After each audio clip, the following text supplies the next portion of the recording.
తమిళంలో తమన్నా, మలయాళంలో అమలాపాలు, కన్నడంలో పరుల్ యాదవ్ క్వీన్ గా సందడి చేయనున్నారు. తెలుగు క్వీన్ ఎవరనేది ఇంకా డిసైడ్ కాలేదన్నారు త్యాగరాజన్. హిందీలో కంగనా రనౌత్ నటించిన క్వీన్ సౌత్ ఇండియా రీమేక్ హక్కులను తమిళ నటుడు, దర్శక నిర్మాత త్యాగరాజన్ సొంతం చేసుకున్న సంగతి తెలిసిందే. నితిన్ నాష్, ఫర్నాజ్ శెట్టి జంటగా జి రవికుమార్ దర్శకత్వంలో అనురాధ ఫిలిమ్స్ డివిజన్ సంస్థ నిర్మిస్తున్న రోజ్ గార్డెన్ లో ఓ కాశ్మీర్ టీవీ ఛానల్ అధినేతగా త్యాగరాజన్ కీలక పాత్ర చేస్తున్నారు. గతంలో అంతిమ తీర్పు, మగాడు, స్టేట్ రౌడీల్లో నటించిన ఆయన 3 దశాబ్దాల తర్వాత నటిస్తున్న తెలుగు చిత్రం ఇది. ప్రస్తుతం శంషాబాద్ లో షూటింగ్ జరుగుతుంది. మీడియాతో త్యాగరాజన్ మాట్లాడుతూ తెలుగు క్వీన్ రీమేక్ కి అనీస్ కుర్విల్లా, తమిళ, మలయాళ చిత్రాలకు రేవతి, కన్నడ చిత్రానికి ప్రకాష్ రాజ్ దర్శకత్వం వహిస్తారు. 4 భాషల్లోనూ నేనే నిర్మిత, 4 భాషల్లోనూ రెండో హీరోయిన్ అమీ జాక్సన్.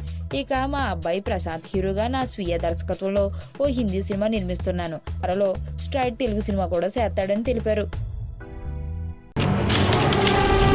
నీ స్నేహితుడు ఎవరో తెలిస్తే నీ క్యారెక్టర్ తెలుస్తుంది. నీ శత్రువు ఎవరో తెలిస్తే నీ కెపాసిటీ తెలుస్తుంది.